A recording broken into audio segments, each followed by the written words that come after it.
নমস্কার বন্ধুরা, আজকে আমি গরমের মধ্যে ভাবলাম কি বানাই।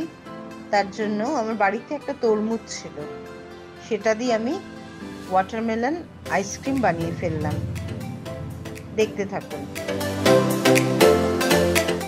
আইসক্রিমটা বানানোর জন্য আমি একটা হাফ তরমুজ নিয়ে নিয়েছি,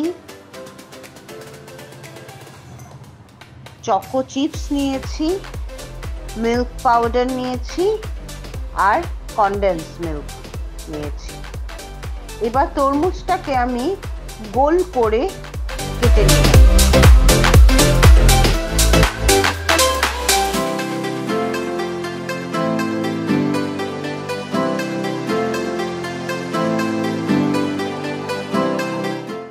মাঝের অংশটা আমি গোল করে কেটে বের করে নিলাম এবং সেটাকে ছোট ছোট পিসেস করে কেটে নিলাম।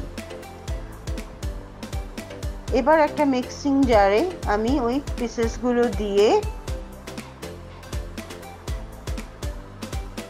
তারপর মিল্ক পাউডারটা আর কনডেন্স মিল্ক 3 ভাগ দিয়ে দিলাম। দিয়ে এবার এটাকে ভালো করে মিক্সারে গ্রাইন্ড করলে একটা সুন্দর মিশ্রণ হয়ে যাবে। এবার যেই খোলা অংশটা ছিল আমার তরমুজে তার মধ্যে ঢেলে দিলাম, দিয়ে আমি চকো চিপসগুলো ওর ওপর ডেকোরেশন করে দিলাম। এবং যেই ডিশটায় আমি করেছি সেটা আমি ভালো করে প্লাস্টিক দিয়ে এয়ারটাইট করে দিয়েছি, যাতে আমার তরমুজের যে মিশ্রণটা না বেরিয়ে যায়। আর এক্সট্রা আমার কিছু মিশ্রণ ছিল তরমুজের জুস, ওটা আমি আইসক্রিম স্টিক বানিয়ে ফেললাম। তার মধ্যেও কিছু চকো চিপস ছিল, সেগুলো ডেকোরেশনের মতো করে দিয়ে দিলাম। এবার এটা আমি ওভারনাইট রেখে দিলাম। আমার তরমুজ আইসক্রিম রেডি। এবার এটাকে আমাকে 4টে ভাগে কেটে নিতে হবে। আমি আইসক্রিম স্টিক দিয়ে এগুলোকে ভালো করে লাগিয়ে নিয়েছিলাম আগেই।